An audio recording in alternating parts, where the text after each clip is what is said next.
What's up guys, welcome back to the channel. So in this episode we'll be focusing on the E46 M3 again. I need to take care of a couple of things in order to get the permanent tags on the car, and as you saw I retired the BMW I had parked right there. I stripped it all down. I have all the parts right here and there. So I do have these seats with the seat brackets that do fit this car, and I'm going to be putting those in first because I have the carbo seat right here and it's fixed, and I do not like it because it makes it a pain climbing in and out with this right there in the way, and I want to recline. So I'm going to be installing those first. Then we'll be taking care of axles because passenger side axle boot is torn. I got new axles. HID passenger headlight is flickering. We'll be taking care of that as well. And I'll be going through the AC system. Got some new Schrader valves for it and everything. I'll show you guys a little bit about AC. And after that, hopefully my AC will be working properly and I can stay cool while driving in the hot temperatures. So we got all this in order to get this car roadworthy. So that's what we'll be taking care of on this episode, guys. So stay tuned.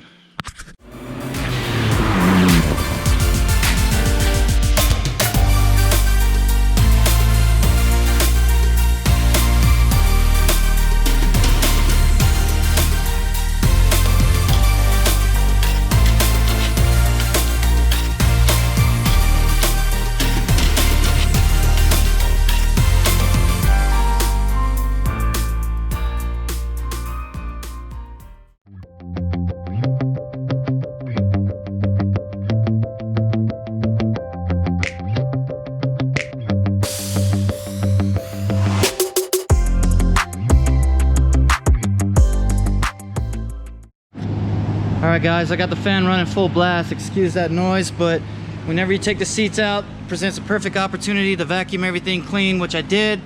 And upon doing so, I got me a couple little treasures. I got me a cell phone holder, looks like it slides on a vent. I can utilize that. I got me a kitchen knife with some graphics on it, cool deal. And this piece, I could not find this piece. Now, you know, I had one, but I didn't know what I did with it, and looking for it, that piece right there actually covers the starter wire right here where it goes in that little groove, the little holder. So that's the cover for that. Cool deal. I couldn't find my other one, and this one was actually just hanging out underneath the seat, so that works out. But now that I got the seat out, it gives me a perfect opportunity to fix this footrest, because if you can see the footrest, it's broken and it's real flimsy and it's annoying. So I ended up taking the one out of the other car, so I'm gonna go ahead at this time and swap that over. Then I'll get back to putting the seats in.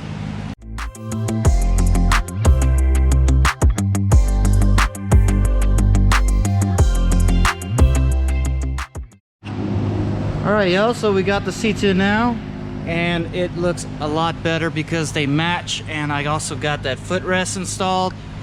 Vacuumed it all out, so good to go on the inside for now. I still need to order me a radio. I'm thinking about getting one of those 10-inch or 9-inch, I can't remember, touchscreen radios for this car. So future install of that will be in the future, but one thing at a time. So now that I got this done, we're gonna move on. I'm gonna get the car on the lift and we're gonna start tackling the axles.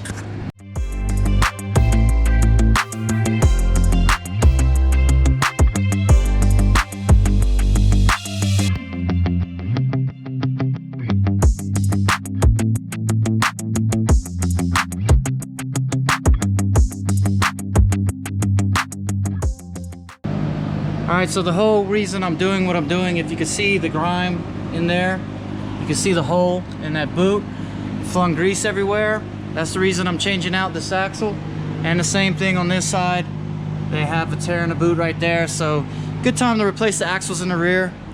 I got me some new ones, and I think the way I'm going to go about doing it is taking the fastener off this bottom shock, letting the assembly hang, taking the axle nut off and the associated bolts to this flange, and just kind of weasel the axle out that way. We'll see if that'll work. Just looking at it, that seems to be about the best way to go about it, so that's the way I'm going to tackle it. So let's go ahead and do it.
Got the axle in on the driver's side, got the axle in on the passenger side. This one was a little bit more involved because I had to remove the exhaust in order to get room to remove the axle and reinstall it. So a little bit more than what I was expecting, but you know, it is what it is. You have to do it in order to get it done. So now I'm gonna go ahead and put this exhaust back in and then put my sway bar in. I ended up removing the sway bar because it actually gave me more room to maneuver the axles in and out. So let's go ahead and tackle this and then we can move on.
Damn guys, those axles took quite a while. I didn't realize all that was involved with it.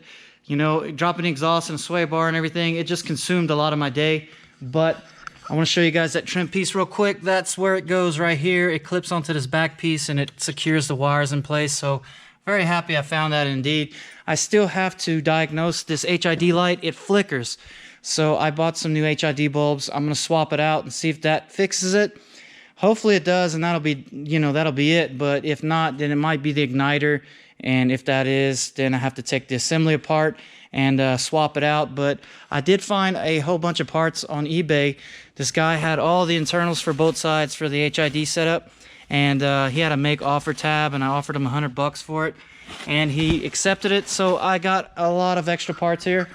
So hopefully, you know, it's not going to be too tedious to get that repaired. And I need to get the AC done. I got new Schrader valves, and the reason for that being, if you see in there, it's pretty rusty. Typically when they're rusty like that, they're leaking. They're leaking, and you don't want that on your AC system. So I'm just going to go ahead and replace them.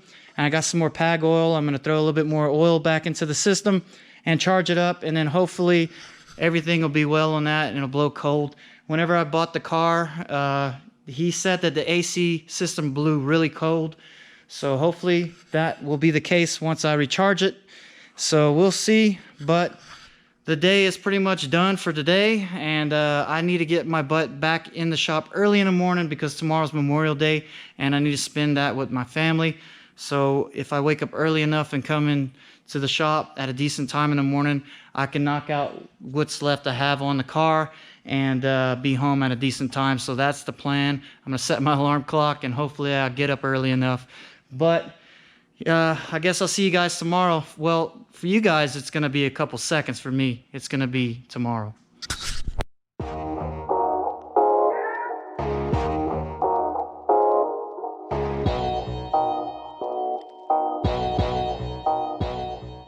What's up guys, it's the next day.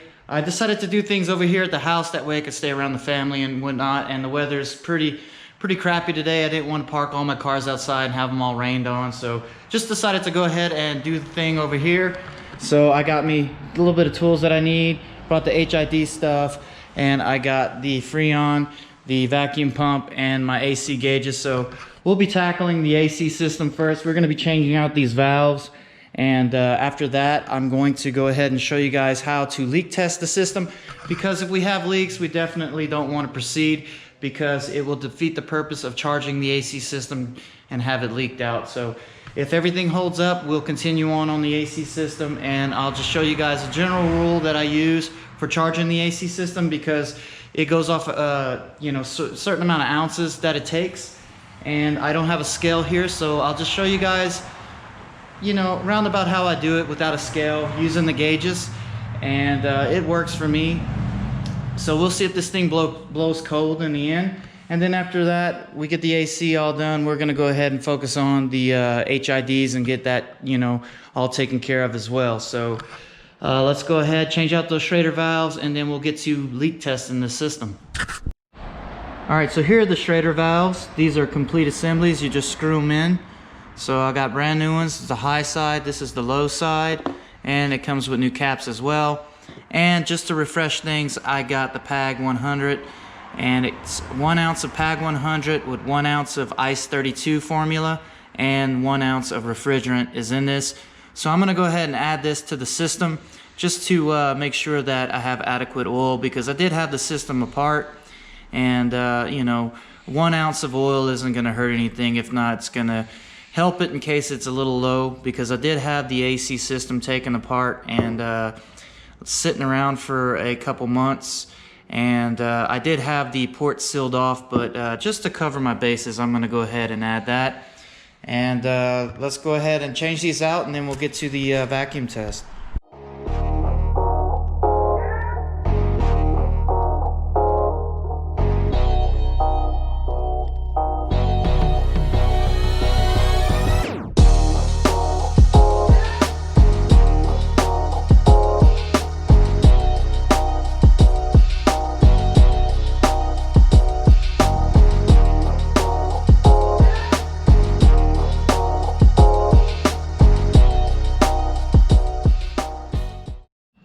Okay guys, so we got the Schrader valves replaced. I have my AC gauges connected, and basically you have blue, which goes to your low side, you have red, which goes to your high side. You have some valves right here, and these valves right here open up this block to whatever source you have connected to the yellow line.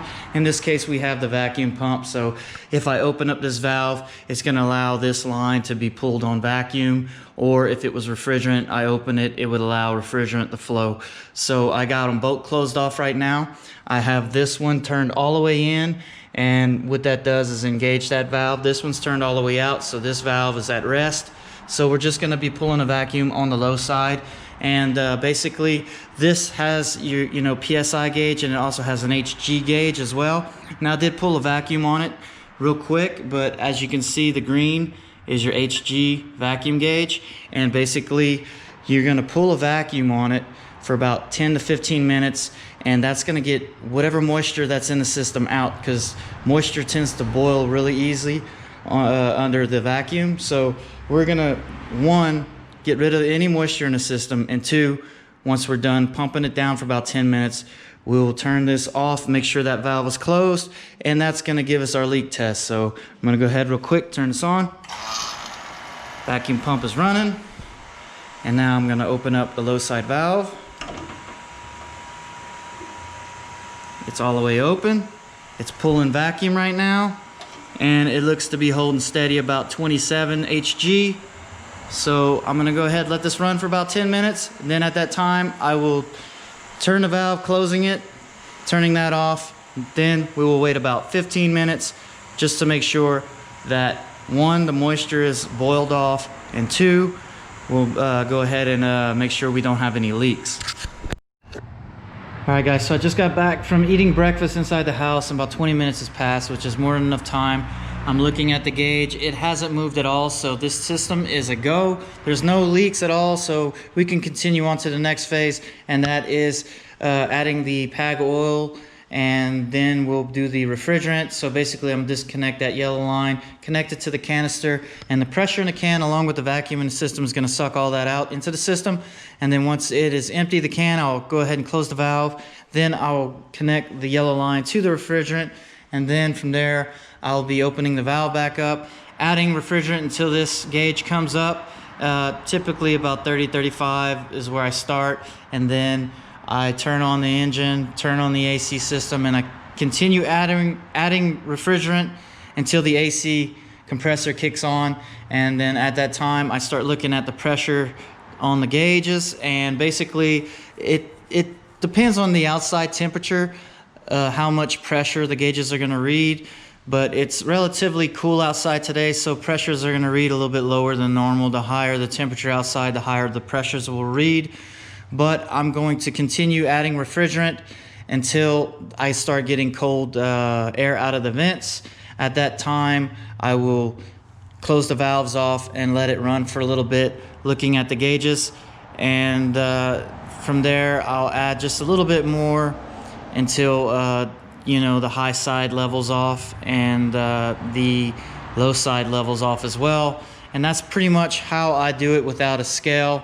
And once I'm happy with how cold the vents are and the gauges aren't moving, there's, you know, they kind of steady out, then I know it's got about enough refrigerant to make the system happy. And that's pretty much how I do it without a scale. Now, you can get into great detail on these AC systems, recharging it, but in the past, I've done this a lot of times and had no problem with it. So I'm just gonna go ahead and run with it because I don't have the scale. And you guys can criticize me for that in the comments if you know about AC systems, but that's just the way I'm gonna do it. So I'm gonna go ahead, put this thing in time lapse, and you guys can watch me go through the motions of it, and I'll cut back to it after I'm done.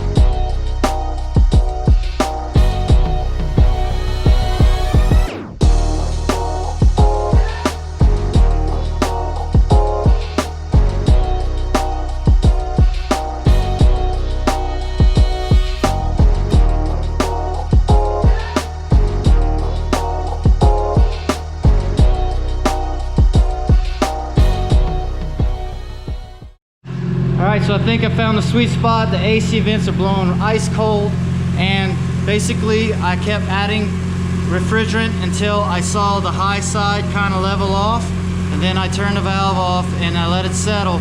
And then basically the low side is staying around the 32, 33, and the high side keeps coming back down to the 160-ish mark. So it's in a sweet spot. I added a little bit, it would come up a little bit, then settle back down to that. So I know that that is pretty much at its efficiency.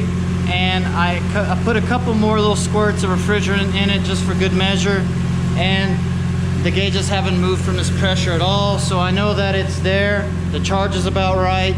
The vents are blowing ice cold and it's feeling great. So AC on this works great. So the AC system is a go. Now I'm gonna go ahead and turn this off, and then we're gonna start working on the HIDs. All right, so first off on the HIDs, I'm gonna go ahead and swap the bulbs. That bulb's good, this one flickers. I'm gonna put new bulbs in both sides just to start with and see if that will fix the problem. If not, then we got bigger problems on the passenger side, but I got me some new HID bulbs in. These are the D2S 6000K, and here they are. Now you got to be very careful not to touch the glass side of things. Just make sure that you don't touch it at all because they will break if you have any oil from your fingers on them. So we're gonna go ahead and swap those out and see if the problem still persists.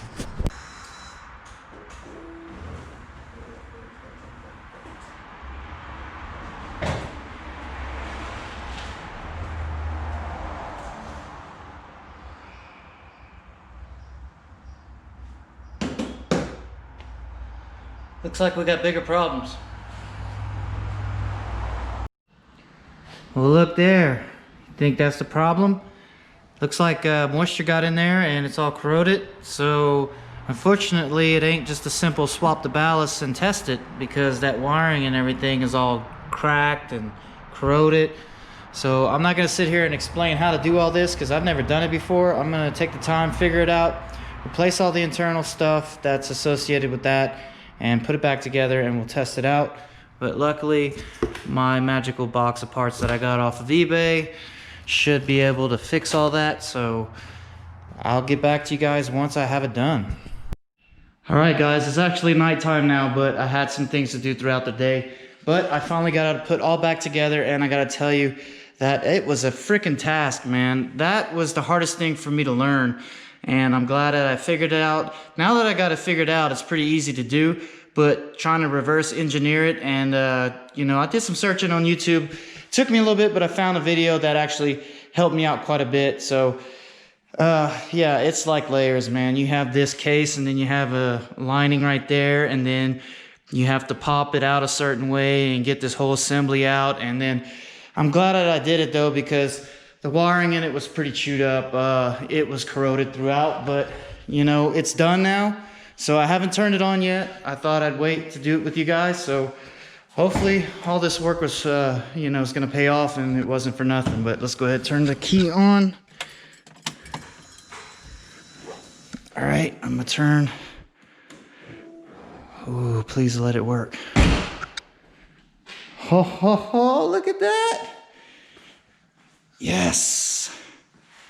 Man. Guys, I can't tell you, I'm so glad it worked, because had this thing not have worked, I would have been really pissed off. But yeah, I'm glad it. And now that I cleaned everything up on the inside of it. It looks really nice and clean, as opposed to that one over there. So I guess I'm gonna have to take the time in the future, take this cover off and go through that one and clean it like I did that one. But yeah, I am totally happy now that these work. Now I can drive around at night and not have to worry about the cops pulling me over, and I'll be able to get my registration tags and everything done now. So that was the major hurdle for the registration. So I'm glad that it's done though.